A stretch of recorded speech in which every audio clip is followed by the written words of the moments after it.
नमस्कार प्रेक्षकांनो, सनई चौघडे ही मालिका आता खूपच रंजक अशा वळणावरती आलेली आहे. इतके दिवस आपण पाहत आलोय की गौतम बांदेकर याचं सत्य फुटता फुटता राहिलंय, पण यावेळेस त्याचं भिंग असं काही फुटणार आहे की तो चांगलाच आपटणार आहे.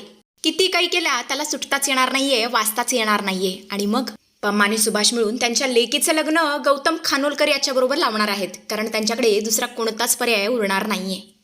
तेव्हा आता नक्की कोणती सिच्युएशन आली आहे? जय खानोलकरने असं काय केलंय ज्यामुळे पम्माला स्वतःच्या लेकीचं लग्न गौतम बांदेकर बरोबर नाही तर गौतम खानोलकर बरोबर लावून द्यावं लागलंय? हेच आपल्याला या व्हिडिओमध्ये जाणून घ्यायचं आहे. व्हिडिओ छोटासा आहे, खूपच इंटरेस्टिंग असल्यामुळे शेवटपर्यंत पहा. इकडे आपण पाहतो तर काय, या पम्माची तब्येत फारच बिघडली आहे. घरामध्ये अवकळा पसरली आहे, त्यात हे लगीन घर. पण पम्मा काय ऐकायला तयार नसते, ती काय आराम करायला तयार नसते. मावशी म्हणत असते, अगं बाय, असा दगदग करून घेऊ नकोस. दगदग करून घेतलीस तर काय होईल? अगं लेकीचं अजून लग्न बघायचंय तुला, सगळी तयारी करायची आहे तुला. आणि याच अवस्थेत जर तू आजारी पडलीस तर कसं व्हायचं? अगं तुझ्या लेकीचा विचार कर.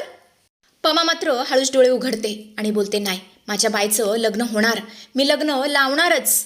हे सगळं पाहून शरूला मात्र खूप टेन्शन आलेलं असतं. ती मनातल्या मनात म्हणत असते, बापरे, आता जर हे लग्न मोडलं आणि आपण जर का आता आईला सांगितलं की ताईचं गौतम खानोलकरवरती प्रेम आहे तर आईची तब्येत अजूनच बिघडेल. नाही, ही रिस्क मी घेऊ शकत नाही.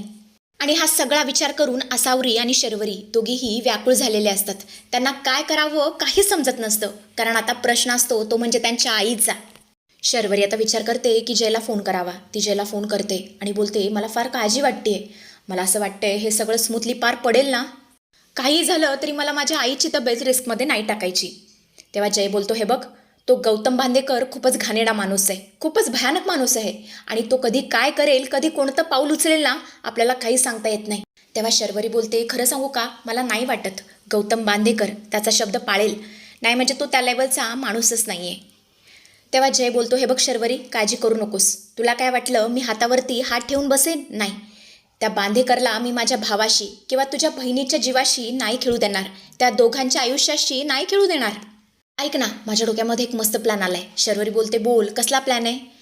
तेव्हा जय बोलतो, समजा तो गौतम बांदेकर वेळेवरती लग्नात पोचलाच नाही तर तुझे आई वडील तुझ्या बहिणीचं लग्न माझ्या भावाशी करून देतील का? तेव्हा शर्वरी बोलते, हे बघ, माझे आई वडील काय निर्णय घेतील याचा अंदाज मला नाहीये, कारण ते कधी काही करू शकतात. पण हां, एक गोष्ट मी श्युअरली सांगू शकते, तुझी आई नक्कीच या सगळ्याचा विरोध करेल. त्यांना नाही हे सगळं पटणार. तुझ्या आईला जर हे सगळं पटलं नाही, मग काय माझे आई वडील सुद्धा तयार होणार नाहीत. तेव्हा जय बोलतो, हे बघ, माझ्या आईची तू काळजी करू नकोस.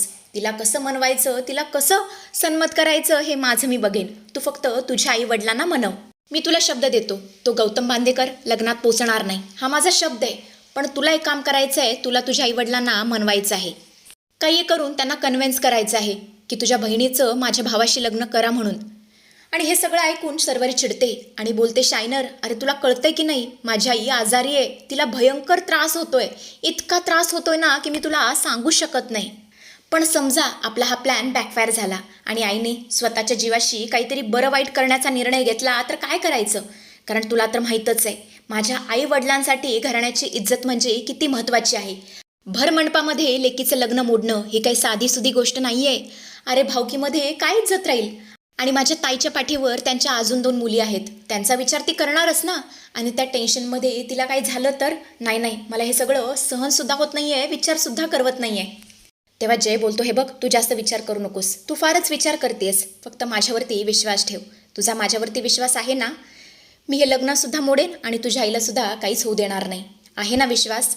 तेव्हा शर्वरी होकार भरते. इकडे आपण पाहतो तर काय, रात्रीची वेळ असते. गौतम बांदेकर जाम खुश असतो, कारण दुसऱ्याच दिवशी म्हणजे उद्याच त्याचं लग्न होणार असतं.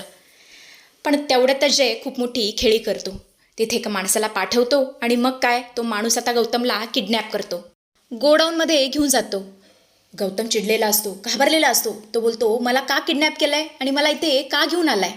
तेव्हा जय बोलतो, कसं आहे ना, यापूर्वी तू बऱ्याच वेळा कबूल केलंयस की तू स्वतःच्या हस्ते हे लग्न मोडशील, पण तसं करताना तू आम्हाला अजिबात दिसत नाहीयेस. तेव्हा गौतम बोलतो, नाही, तसं काही नाही आहे, तुम्हाला तसं वाटतंय, पण मी हे लग्न मोडण्याचा प्रयत्न करतोय. तेव्हा जय बोलतो, नाही, तसं आम्हाला अजिबात दिसत नाही आहे. हे लग्न मोडण्याच्या दृष्टीने तू कोणतंही पाऊल उचलत नाही आहेस. तेव्हा गौतम बोलतो, हे बघा, माझ्यावरती विश्वास ठेवा, मी तुम्हाला वचन दिलं आहे. तेव्हा जय बोलतो, हो, तू आम्हाला वचन दिलं आहेस, पण ते पाळताना कुठे दिसतोयस? तू पाळताना ते दिसतच नाहीयेस, त्यामुळे तुला आता एक काम करायचं आहे. हे लग्न होईपर्यंत तू तिकडे जायचंच नाहीयेस, फिरकायचं सुद्धा नाहीयेस. तेव्हा गौतम घाबरतो आणि बोलतो, असं कसं? हे काय बोलताय तुम्ही? असं कसं? तेव्हा जय बोलतो, त्यापेक्षा तू एक काम कर, त्यांना फोन कर आणि फोन करून सांग की मी या लग्नाला येऊ शकत नाही. तू त्यांना स्पष्टपणे सांग, मला हे लग्न करायचं नाही आहे, मला हे लग्न मान्य नाही आहे, मला तुमची मुलगी आवडत नाही, त्यामुळे मी येणार नाही, असं तू स्पष्टपणे सांगून टाक. गौतम बोलतो, नाही नाही, हे असलं काही जमणार नाही, मी असलं काही सांगणार नाही. तेव्हा जय बोलतो, आता कसं वटणीवरती आलास? आता कसं सत्य तुझ्या तोंडातून बाहेर पडलं? नाही म्हणजे तुला जर हे सगळं करायला जमणारच नव्हतं तर आम्हाला खोटी आशा का दाखवलीस? का आमची फसवणूक केलीस? आणि हे सगळं ऐकून तर हा गौतम इतका चिडलेला असतो, तो बोलतो, नाही, तू माझा उलटा गेम केलायस. नाही, मी शांत बसणार नाही, मी पोलिसात जाईन, तुझी तक्रार करेन. मी पोलिसांना सांगेन की अजय खानोलकरने मला किडनॅप केलंय, मला टॉर्चर केलंय आणि मला त्रास देण्याचा प्रयत्न केलाय. तेव्हा जय बोलतो, हो का? सांग, बिनधास्त सांग, तुला पोलिसांना जे सांगायचंय ते सांग, मला काही फरक पडत नाही. पण तुला काय वाटलं मी शांत बसेन? मला तोंड नाहीये, मी सुद्धा पोलिसांना सांगेन की आज तागायत तुझं कितीतरी मुलींशी लग्न झालंय, आजपर्यंत तू कितीतरी मुलींची आयुष्य बर्बाद केली आहेस. तुला काय वाटलं मला यातलं काहीच माहीत नसेल? आणि हे सगळं ऐकून गौतम घाबरतो, बिथरतो आणि बोलतो, हे काय बोलतोयस तू? उगाच वाटेल ते बोलू नकोस. तेव्हा जय बोलतो, वाटेल ते? अरे मी तुला नंबर सुद्धा सांगतो, आत्तापर्यंत तू 5 ते 6 मुलीशी लग्न केलंयस. आणि तसं पण लग्न झाल्यानंतर तू दुबईला पळून जाणार होतास ना? आता तर मी बघतोच, लग्न झाल्यावर तू दुबईला कसा पळून जातोयस ते. आणि अशा प्रकारे आता जयने गौतमला बरोबर धमकी दिली आहे, त्याला बरोबर वटणीवरती आणलाय. गौतम तर इतका घाबरलेला असतो, तो बोलतो, काय काय करणार आहेस तू? नक्की तू माझ्याबरोबर काय करणार आहेस? तेव्हा जय बोलतो, अरे जरा थांब, जरा धीर धर की, उद्यापर्यंत तुला कळेल नक्की तुझ्याबरोबर काय घडणार आहे ते. असं बोलून तो तिकडून निघून जातो. दुसऱ्या दिवशी आपण पाहतो तर काय, लग्नाचा दिवस उजाडलेला असतो. पमाची तब्येत काय अजून सुधारलेली नसते, तिकडे तिकडे धावपळ करत असते. सगळं कसं घडणार, काय होणार याची तिला काळजी लागलेली असते. गुरुजी आता नवरा नवरीला बोलवत आहेत, आसावरी आणि गौतमला. आपली मुलगी भवल्यावरती चढली आहे, पण नवऱ्या मुलाचा काही ठाण पत्ताच नाहीये. हे सगळं कळाल्यावर सगळेच गोंधळून गेलेत. हे सगळं बघून तर पमा इतकी घाबरली आहे, ती जोरजोरा तोडू लागली आहे. मुलगा का नाही आला? मुलगा कुठे? गौतम कुठे? त्याला बोलून आणा. ती पूर्णपणे पॅनिक झाली आहे. सगळेच तिला समजवण्याचा प्रयत्न करतायत, पण पमाला काय बरं वाटत नाही आहे. आणि या सगळ्यामध्ये पमाने स्वतःला इतका त्रास करून घेतलेला असतो की तिची जी काही तब्येत सुधारलेली असते ती सुद्धा आता बिघडते. तिला आता पुन्हा पॅनिक अटॅक्स येऊ लागतात. ती जोरजोरा तोडू लागते, माझ्या बाईचं आता लग्न होणार नाही का? माझी बाय जन्मभर अशीच राहणार का? तिला कोणच करून येणार नाही का? आणि बरोबर त्याच वेळेला तिथे आपल्या हिरोची एंट्री झालेली आहे. शर्वरी तर आईला समजावत असते, आई तू अजिबात काळजी करू नकोस, सगळं ठीक होणार आहे. जय आलाय ना? जय आता दोघांच्या जवळ जातो, म्हणजे शरूच्या आईवडिलांच्या समोर जातो आणि बोलतो, हे बघा तुम्ही अजिबात काळजी करू नका. तुम्हाला वाटत असेल की गौतम का आला नाही, पण तुम्हाला खरं सांगू का, तो एक नंबरचा फ्रॉड आणि नालायक माणूस आहे. पमाता जोरातच ओरडते, काय फ्रॉड? तेव्हा जय बोलतो, हो, आत्तापर्यंत त्याने 6 ते 8 मुलींशी लग्न केलंय आणि त्यानंतर त्यांचं संसार उद्ध्वस्त केलाय. आणि इतकंच की काय, त्या रिलेटेड असलेले सगळे पुरावे त्याने सुभाषसमोर सादर केलेत. आणि ते पुरावे बघून सुभाषला इतका मोठा झटका बसलाय की काही सांगायलाच नको. हे सगळं काय सुरू आहे हेच त्याला कळायला काही मार्ग नसतो. नाही म्हणजे आपण आपल्याच लेकीचं आयुष्य बर्बाद करायला निघालो होतो हेच त्याला कळीनासं झालेलं असतं. त्याला स्वतःची खूप लाज वाटत असते. जे फक्त एवढ्यावरती शांत बसत नाही. आपण पाहतो तर काय, त्याने गौतमला सुद्धा समोर आणलेलं असतं. गौतमने मुंडावळे बांधलेले असतात. हे पाहून त्या दोघांना काहीच कळत नाही. तेव्हा जय बोलतो, कसं आहे ना, तुमच्या मुलीचं आणि माझ्या भावाचं एकमेकांवरती खूप प्रेम आहे. तसंही हे लग्न मोडलंय. तो गौतम बांदेकर सुद्धा तुमच्या मुलीसाठी अयोग्य होता आणि तसंही हे लग्न मोडल्यावर तुमच्या आसावरीबरोबर कोणीही लग्न करणार नाही. त्याऐवजी या दोघांचं लग्न झालं तर किती चांगलं होईल, आसावरीची इज्जत वाचेल. आणि तसंही या दोघांचं एकमेकांवरती प्रेमसुद्धा आहे आणि या दोघांना या दोघांपेक्षा योग्य जोडीदार शोधून सुद्धा सापडणार नाही. काय वाटतंय तुम्हाला? खरं तर सुभाष मामा या दोघांना मनापासून वाटत असतं की या दोघांचं लग्न व्हावं, पण एकदमच त्या दोघांच्या मनामध्ये तेजूचा विचार येतो. पामा बोलते, तेजूचं काय? तेव्हा जय बोलतो, हे बघा ती माझी आई आहे आणि तिला कसं समजवायचं, काय करायचं हे माझं मी बघतो. तुम्ही या सगळ्यामध्ये पडू नका.